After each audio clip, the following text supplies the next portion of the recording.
When Will Fuller is not on the field, it drops down to 34.3, which is pretty big, 10%. That's a big drop. So BRB Blazer. okay. I threw that drop in there because you were really, really hyping up this next guy right here, Will Fuller. Man, my guy.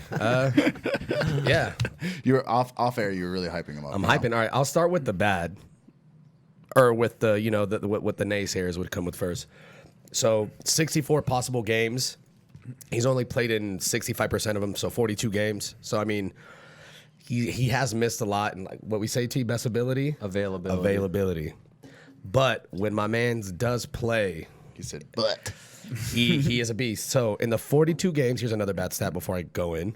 In the 42 games that he's played, he's scored under 6 fantasy points in 20 of them. So it's 50%, but my man is not one of those like target monsters. He's extremely productive when he does play. And on top of that, I went to go look as far as like, does he line up only outside because he's a speed guy? He ran a 4.3 240, which I looked up on PFF.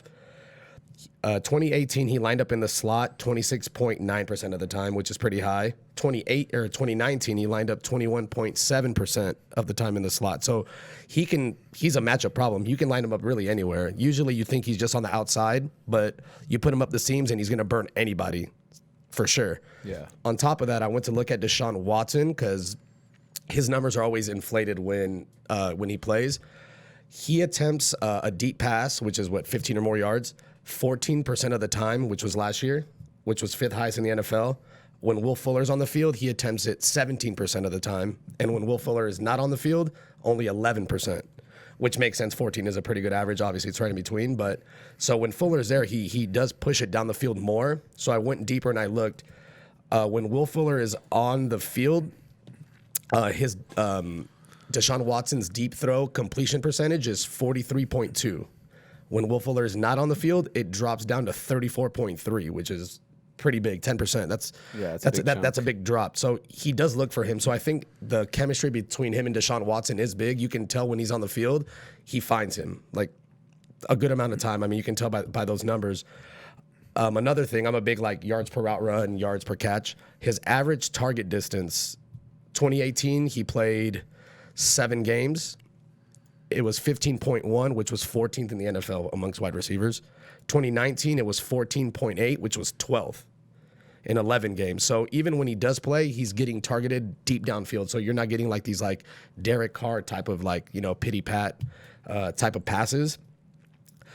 His yards per catch for his career average is 14.4, which is fucking pretty high. I mean, I'll take that. From 2016 on, 13.5, 15.1, 15.7, and then it dropped to 13.6. But now he's a number 1 receiver, so he's going to have a lot more plays designed for him. But this was the craziest set that I saw. In his entire career, he's only been targeted double digits 4 times in 42 games. And in those 4 games, he averages 7.7 catches, 141 yards, and 1.2 touchdowns. That's exact for double digits, just 10. In those 4 games, he got 5 catches, 107 and a touchdown, 5 catches, 101 and a touchdown, 7 catches for 140, and then the monster, 14 for 217 and 3 touchdowns.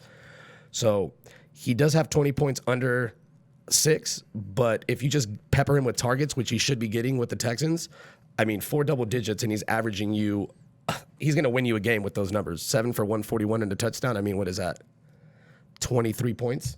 Well, so you're basically saying with the absence of DeAndre Hopkins, you're hoping that Will Fuller's will get those double-digit targets type of games. Well, yeah, for sure. That's interesting. I like that. Because you haven't seen him in Houston without D-Hop, yeah. And you can see the chemistry that they do have. So he has, like I said, 20 of under 6, but he also has 10 games of more than 17 points, and I want to say 6 of those are more than 20. So he's one of those like big play guys, but if you just give him the targets, he's one of those guys who could probably be more of a standard scoring guy because the deep ball, like the catches, but if you just give him the targets, the numbers don't lie. He's there all the way around, all the way across the board.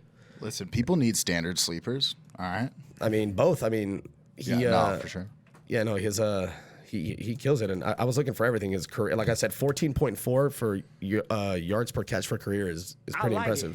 Yeah, I think the biggest knock on him is his ability to just stay on the field. Because I feel like when he's on the field, he's pretty good, like you said. Yeah. And him and Watson have a connection where even with the limited amount of targets, it's like he seems to find him in the end zone for at least that one big chunk play. For sure. So if he can stay on the field, I like it. I know they did go out and they get Brandon Cooks. I think people are kind of sleeping on Brandon Cooks because he had a down year last year. But, I mean, just having a guy like Brandon Cooks on the field actually probably helps Will Fuller because that's just another weapon that the defense has to take into account for. And it's another burner, too. So it should – I mean, David Johnson being there, I'm curious. But if he's healthy, I think he could outplay – he's the number 87. That's his ADP is 87 right now. So I mean, where he's going to be going in drafts, especially because people forget about him because he's been hurt. Yeah. You know, he's played 18 games in 2 years. So it should be interesting. But if he's healthy, I feel like he's one of those guys who can win you weeks for sure. I know, T, you're saying how the 45-point week you lost in every league, but that's just bad luck. No, he beat me single because of that. It's bad luck, yeah.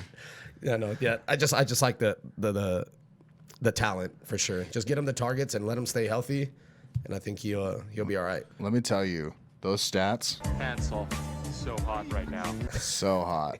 Those are some hot stats. I'm about to Am I draft going him, out dude. of control with this Dude, with you the got new the soundboard? dude, or what? Dude, with the excited drops, over there. bro. Dude, don't short yourself. Low-key, this app is actually I don't know why I didn't use this whole time. Yeah. It definitely is like he's been boom or bust. Just real quick, he's been boom or bust, but you might get more Boom. not even necessarily more booms, just more like baby booms. Where it's in between still. Okay, It's not like complete bust. Because of DeAndre Hopkins' absence. Maybe it's just like he still has some games that are, maybe instead of 2 points, one catch, 7 yard, or whatever. It's more of like he still goes 4 for 47, so it's still decent. For sure. I feel like you might see more of that, but he's still going to be up and down. It's the style of receiver he is, where he is kind of boom or bust. But I said at least that floor will be raised without DeAndre Hopkins there. And if Brandon Cooks goes down, you got to assume that floor even raises even more because Cooks on the. If he can stay healthy as well, Cooks hasn't exactly been healthy as well as of late, and he's like one cushion away from not good. Yeah, their whole model of consistency for receivers isn't great for sure.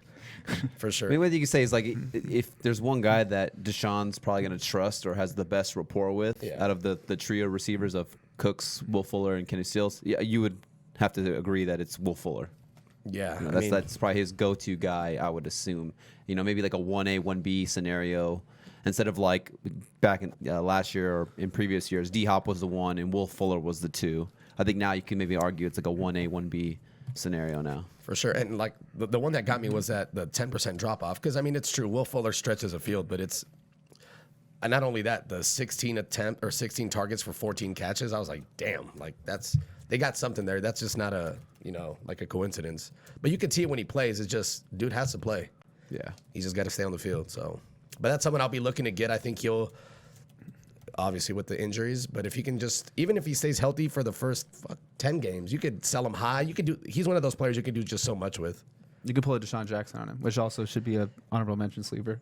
Super duper sleeper. Where it's like if he has those like first few weeks where he's like 150 and a touchdown, then goes out another week 130 and 2 touchdowns. Like I know I've seen you do that personally with Deshaun Jackson. You can go out and flip him and get someone, or package him with someone else. Jameis Winston's out there slinging that thing. No, and for dynasty leagues, he's only 26 years old too, and on top of that, he's one of those guys who might not get re-signed with the Texans. He's coming into the 5th year of his rookie contract, so for dynasty purposes, I mean, keep an eye out on him. You never know. You can buy him low right now, because I mean, if he gets hurt again, what would make the Texans inclined to sign him again, Yeah. So he could be looking to go elsewhere next year and maybe find a better spot. But for now, I mean, the talent's there. Just hopefully he can stay on the field. But no one's catching him. I mean, dude's got world-class speed. Burners. He's a 6-footer too. He's not tiny. Yeah, and he's got that Robbie Anderson neck too. He's got that. Yeah. So hopefully the chemistry's there. Which means he's a good receiver. So hopefully he can play. We should do what, over under 12 games? Is that crazy? If he plays 13, I'm gonna go under. I mean, I feel like you'd be happy with that. Yeah, for sure. If you get 13 out of him. Man, hopefully it's not. He doesn't sit out weeks 13, 14, 15. But yeah. Man.